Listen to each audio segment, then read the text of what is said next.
everyone, it's Southeast Rail Fan. Sorry for the extremely long delay, but I've been I know I've been just basically about out of commission on making videos besides my little series Dixie Rail Fan, but I'm sorry that has not been a regular upload. I had a lot of things going on with graduating high school to starting college this fall. It's just been crazy. But anyway, at my desk, we're at my desk in my room. This is both my school desk and quote-unquote work desk that I do for my train stuff. For the inactivity, I've done a lot of stuff as of late. This just finished drying, excuse me, I believe last night.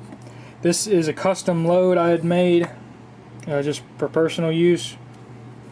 But if anyone wants something like this, you can just, kind of comment down below and we can kind of talk about it. I'm probably going to make it cheap, really cheap, because just have a little bit of extra cash coming in this fall with college and everything. I'm a junior college, so I can hang around home and everything, so that's going to be good, and I can work on trains and everything. Just if you want something, you can kind of let me know. I've been starting to do that kind of stuff now. I've done this. You've seen the Dixie Rail Fan. It's a black pipe load. These, I believe, are a little bit bigger than the black pipe load, but you can just kind of let me know on that.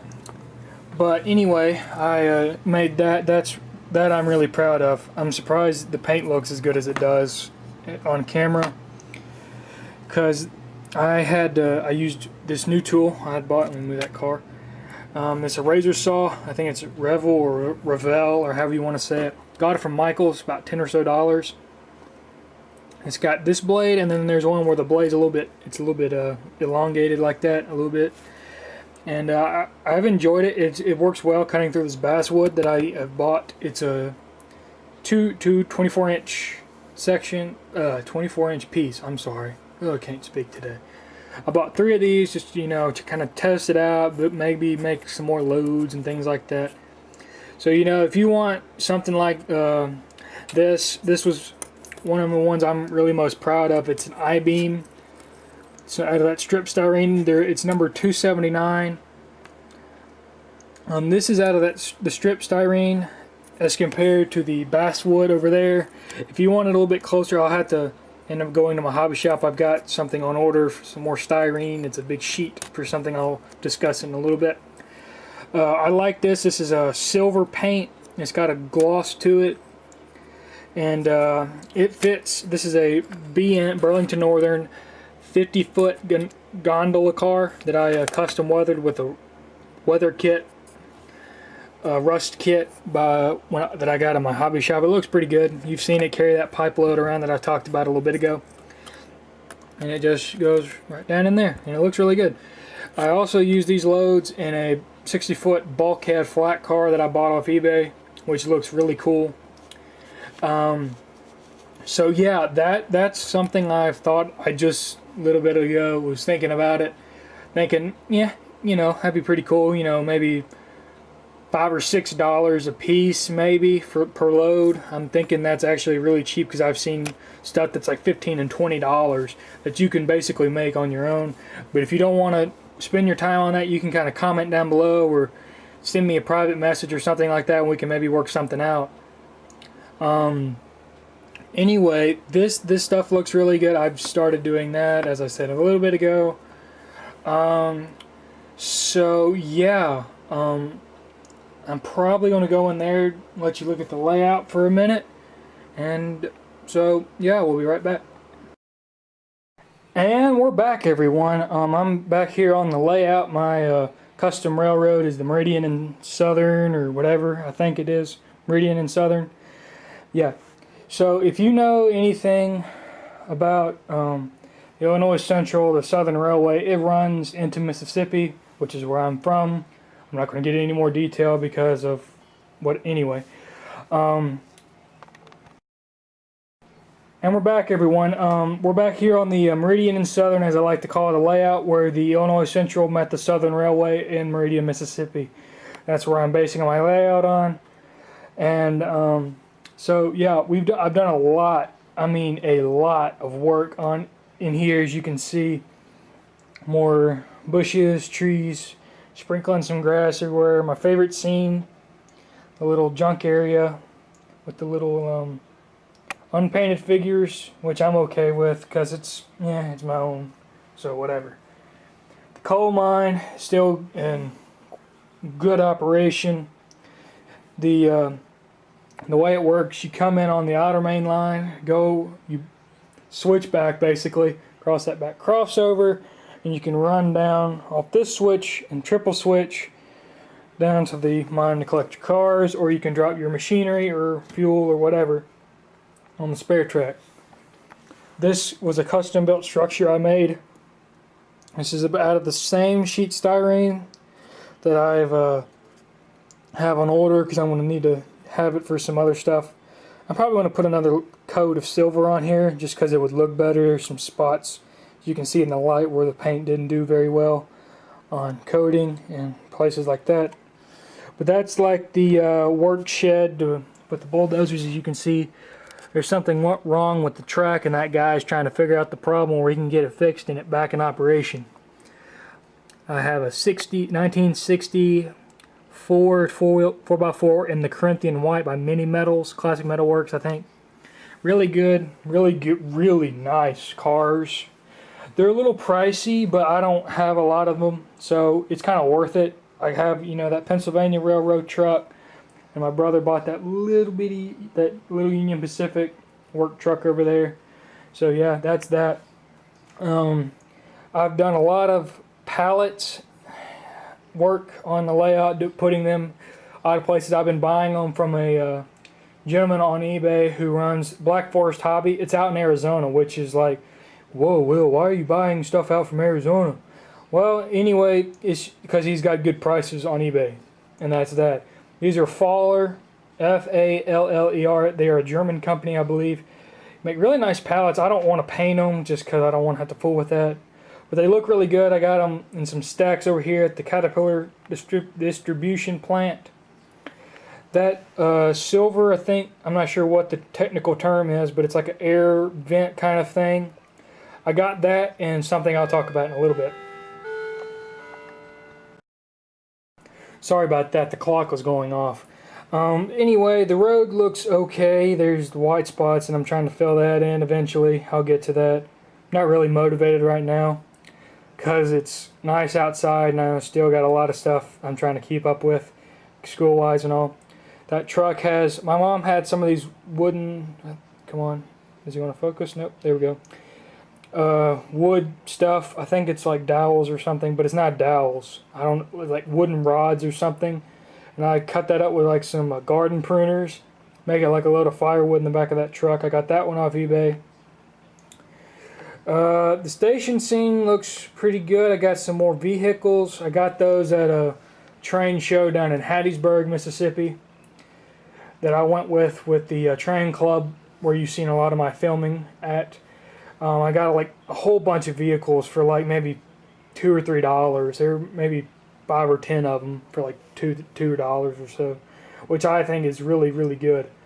Back over there, you see those 2 bags. That's the JTI, I believe, grass, and some Woodland Scenics bushes in those 2 Ziploc bags over there. Because I've been doing some work right along in that edge of the layout. And we'll go over there in a little bit, but this right here, you've seen in the last update where I just had music playing. These are Woodland Scenics dead trees or logs or whatever. Got that in Virginia. I took a senior trip to ride the 611. I am extremely behind on a lot of things, and that is one I really should have done. Is I got to ride Norfolk and Western 611 for my senior trip, which was the coolest thing ever. I got to end up meeting the man who started the project and all that kind of cool stuff. So yeah, I got that at a local hobby shop up there where we stayed in the hotel. And they look really good on this little area of the layout. I've been trying to fill in with some other stuff, and I've had to move some bushes due to this little project, which I'll get to later. This is my favorite, one of my favorite scenes on the layout right here, the loading dock scene, which is outside of the Caterpillar Distribution Center. This is a loading dock that I got from my hobby shop. It's I don't know what, I think it's a Pike stuff. It was a double loading dock, except the only problem was it's my first ever kit I was building, so you can see where all the glue is over there, and it doesn't look very good, and there's a hole over there because I was trying to hurry to get it put together. But anyway, I got some pallet loads over there made by Lifelike Trains. I got a Classic Metalworks, I think it's a 46 flatbed truck with some drums on it, a forklift, various barrels, boxes, and bags, and a couple of dollies over there up against the side of the main dock, and the foreman's watching over everything, making sure everything is going according to schedule. That's a really cool scene that I really like to have taken some pictures of, and it looks really good. The lake, I'm thinking of just redoing that, just about to strip that up and repaint it, because I didn't know what I was doing. A friend of mine had given me that, and he said, I'm not going to use this anymore. I've tried it and I didn't like it. And he really didn't need it. Not that he didn't like it, he didn't need it. So yeah, that's that. And we'll go over to where the most work has been done here in just a second. Be right back. Alright guys, and we're over here on this side of the layout where the I call it the industrial loop is. No, it's not a loop, it's just an industrial siding, a couple of sidings anyway. This is a National Freight Lines building given to me by a good friend that didn't need it. He had a bunch of extra buildings sitting around at his house, and he said, here, I know that you'll probably get more use out of this than I will. And I'm like, oh gee, thanks. It's got a lot of built-on details, as you can see. The only thing I had were those couple of pallets by that right door. Yeah, so that's a really cool thing. It doesn't have any figures. I don't plan on putting any because I don't want to. Over here I made this parking lot with this one, looks like a red Cadillac. That's just some Woodland Scenics fine ballast I tried to make look okay. And some strip styrene used as parking bumpers. Right along in here were the edge of the grass mat, which I kind of sort of don't recommend using. Excuse me. Is I've used that JTI grass and Woodland Scenics bushes to try to fill that in. It looks okay right now. Got to work in right in there, get that done. Move those cars out of the way, get that boxcar back to ready to be loaded. This is a really cool scene right here. This is another distribution center, road to rail service thing. I can't remember what this is. I believe. Let me get the camera over here. It's a Railroad Express Company, and it's got a double door there. It's got a couple of signs on it, if you can see that on the camera, but you can't see it because I have this big red GM&O boxcar sitting in the way waiting. It's been waiting to be loaded for a long time. I wonder when it's going to be done. Got a lady, she's running this joint. So yeah, sorry about that, battery was acting dumb. Sorry for the shakiness. I'm doing this with one hand. These two trailers are really cool. I like them. They're Illinois Central piggyback and the Southern Railways piggyback. I believe they're the 40-foot trailers, I think. 40 or 50 foot. I don't remember. But they look really good sitting there waiting to be transloaded. I did that with Woodland Scenics fine ballast. Looked really good, a little bit of grass growing, that's kind of cool. Had a little bit more realism to it. So yeah, that's about all that's been going on. I know I got to talk about that project right there. So we'll go back to my desk and I'll talk about that here in a minute. See you in a second. Alright everyone, so we're back here on the desk, and what you see in front of you, this long thing right here, you may be sitting there wondering, what does it look like, what is it? But you can kind of gather that from where it was positioned on the layout. This is a spare I don't know what you want to call it. I guess an extra loading dock, extra unloading area, or something of the sort. I'm building this out of, I believe it's the number 4040 sheet styrene, the V groove. As you can tell on this side, I've run out of the sheet because I've been trying to add sides to it because I don't like the way the legs look. Some of them are crooked, as you can see, because I was doing, this is the first extremely big project I've ever tried to scratch build. So it's looking pretty good. If anyone has any pointers, let me know. I'm thinking of painting this kind of a flat gray, kind of to simulate concrete or something. I think no, because it's got V grooves in it, and I've kind of done little lines across them with a straight edge and my X-Acto blade. I don't know what I'm trying to simulate, but anyway, I'm gonna paint that a flat gray is the plan as soon as I get some more of this V groove 4040 in. So yeah, that's all that's been really going on with me.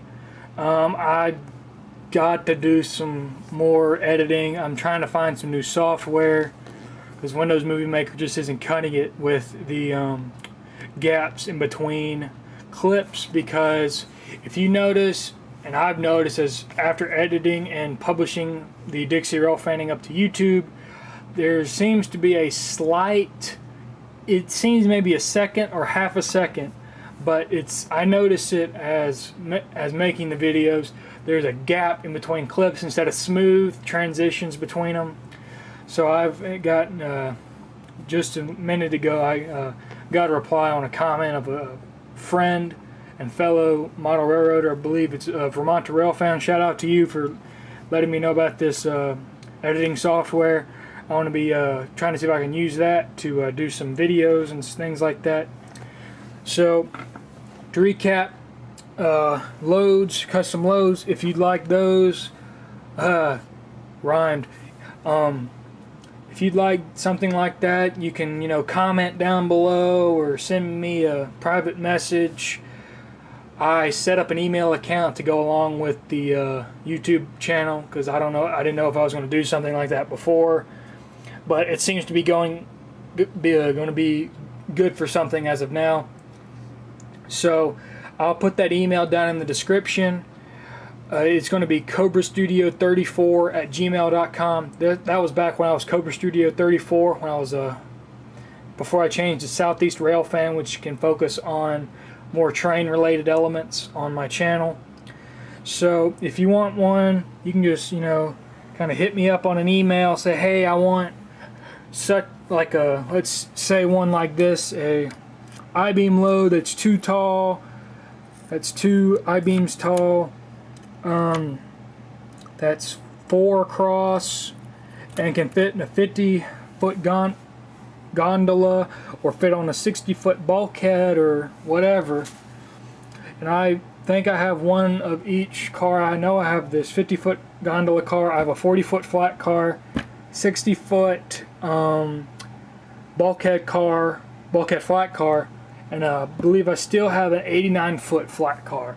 So if you want them for any of those sizes, that's the preference, because I don't have a scale ruler or anything like that.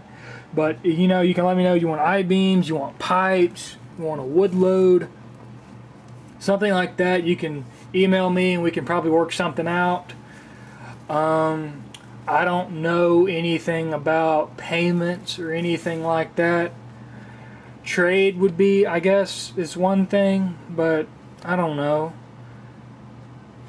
I really don't know, to be honest with you, because I don't know if there's going to be anybody from Canada or anything like that, or international, that might be wanting to get something for their layout. And I don't know how to work all that kind of stuff out yet, but that'd be really cool to do, to try to get out there doing that kind of stuff, because I kind of like building these loads. They're a little time consuming, so you might have to wait a little while, but I promise you, I hope it won't be worth that. It will be worth the wait. I'm going to quit rambling, because this is probably going to be at least 15 minutes after I get it all edited together with my intro and outros and stuff. That's it for now. I'm Southeast Rail Fan. Catch you on the next train, and I'll see you next time.